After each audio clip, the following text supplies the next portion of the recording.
Alhamdulillahirabbil wassalatu wassalamu ala nabiyina Muhammadin wa ala alihi washabihi wa man tabi'ahum bi ihsanin ila yaumil.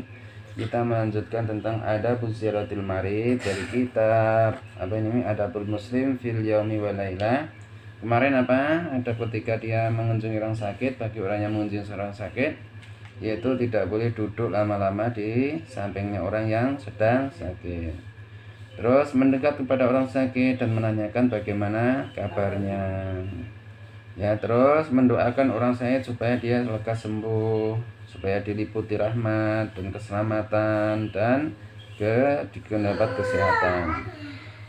Yang keempat adalah mengusap orang sakit dengan tangan yang kanannya, ya, dan mendoakan Allahumma adhibil ba'sa rabban nas isbi anta syafi la shifaa illa shifa'u shifa'ul qur'an.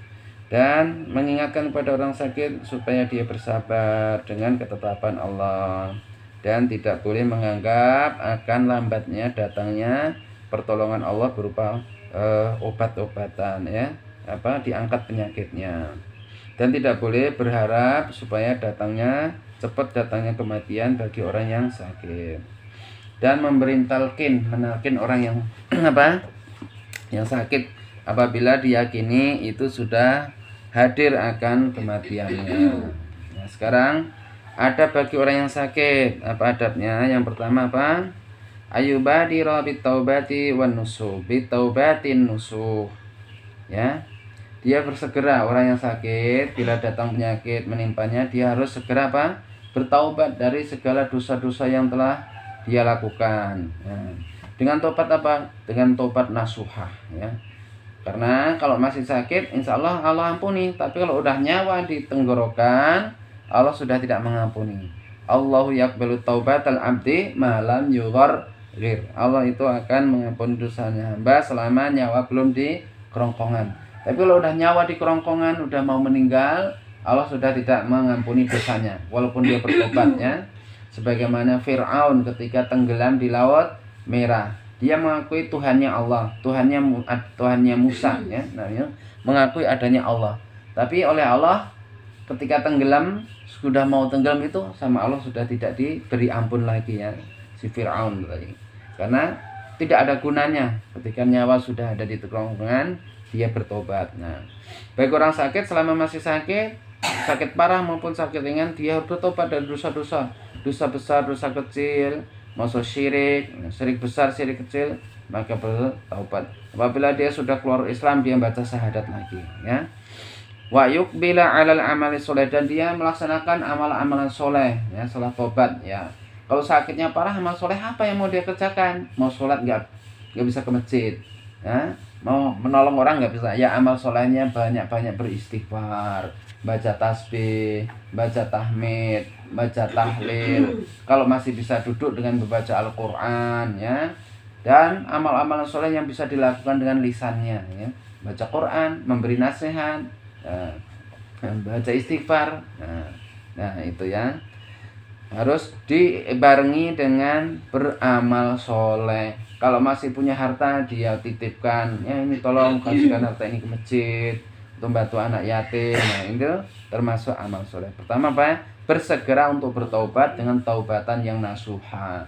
Apabila masih punya tanggungan utang, masih tanggungan dosa dengan orang lain, supaya minta dihalalkan.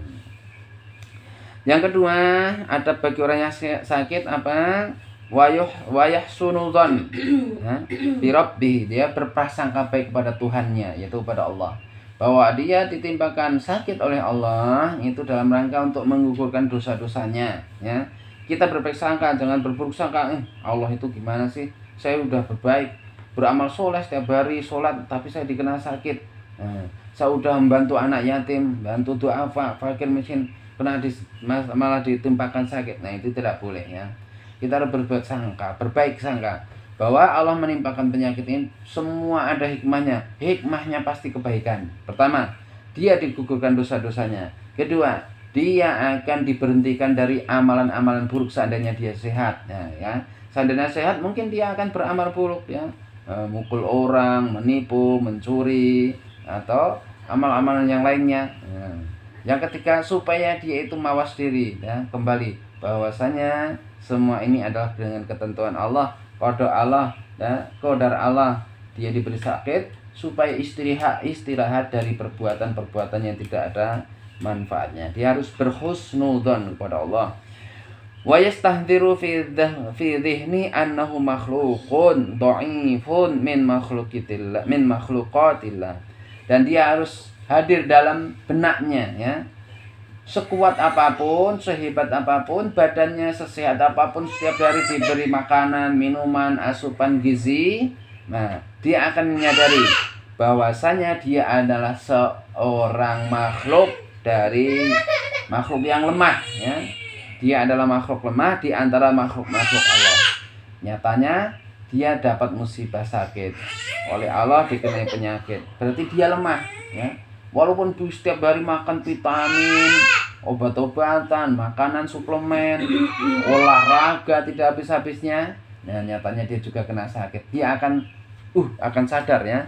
Oh iya, semua itu adalah ketentuan Allah. Walaupun badan saya masih makanan yang enak-enak, makanan bergizi, tapi kalau Allah sudah menimpakan penyakit tidak bisa ditolak, ya, gitu. Ya.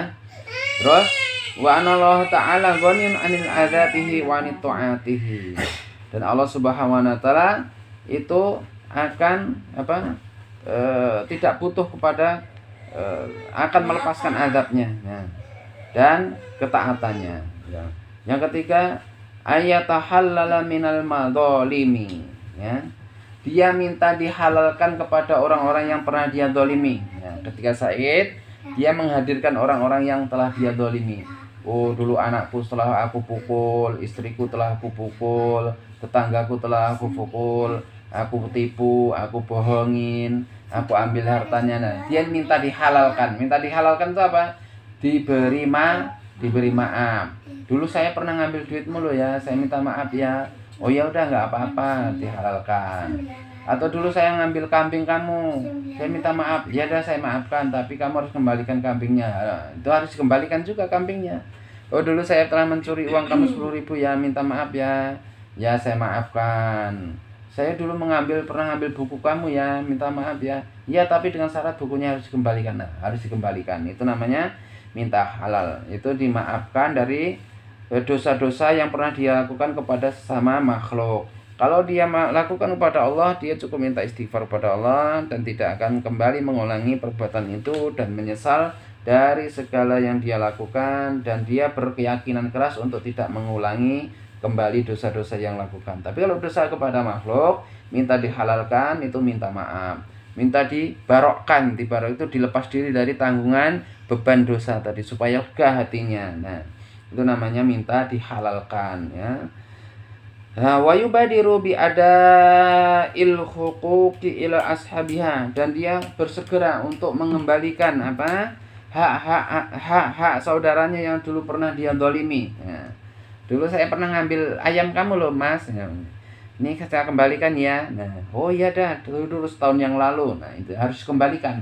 Saya pernah mengambil sendal kamu ketika di masjid, maka harus dikembalikan. Ini baru dosanya terhapus, ya. Kalau sudah dimaafkan oleh orang yang pernah terzalimi oleh dirinya, ya. Bi ada'il huquqi ila ashabiha waraddul amanati ila ahliha, dan mengembalikan amanah yang dulu pernah dipercayakan kepada dia, dikembalikan kepada orang yang memberikan amanah kepadanya. Oh dulu saya pernah dipinjemin uang, tapi lupa, sudah beberapa tahun saya belum membalikin. Nah saya kembalikan. Ini mengambil amanah. Dulu saya minjem pulpen, kok nggak ditagih-tagih, ya udah saya kembalikan. Nah ini mengembalikan sesuatu yang bukan hak miliknya. Yang keempat, ada bagi orang yang sakit adalah apa? Wa yaqturu min dzikrillahi wa qiraatil qur'ani wal istighfar, yaitu memperbanyak membaca Al-Qur'an, membaca zikir kepada Allah, memperbanyak istighfar. Di kala-kala sakit perbanyak membaca Al-Qur'an, ya, sambil duduk dalam keadaan suci, ya, dan membaca istighfar. Nah, karena membaca istighfar akan menggugurkan dosa-dosanya, ya. Aksiru minal istighfar, ya, perbanyak membaca istighfar ketika sakit supaya dosa-dosa yang telah lalu itu sudah berguguran, ya. Terus membaca zikir-zikir kepada Allah ya, membaca tahmid, tahlil, takbir, tahlil ya. Baca la ilaha illallah, subhanallah wa bihamdi, alhamdulillah, Allahu akbar. Nah, perbanyak ketika masih sakit, ketika sedang sakit supaya apa? Pertama bisa ringan sakitnya, kedua hatinya akan tenang, ikhlas, dan selanjutnya ya dosa-dosanya akan digugur-gugurkan oleh Allah Subhanahu wa taala.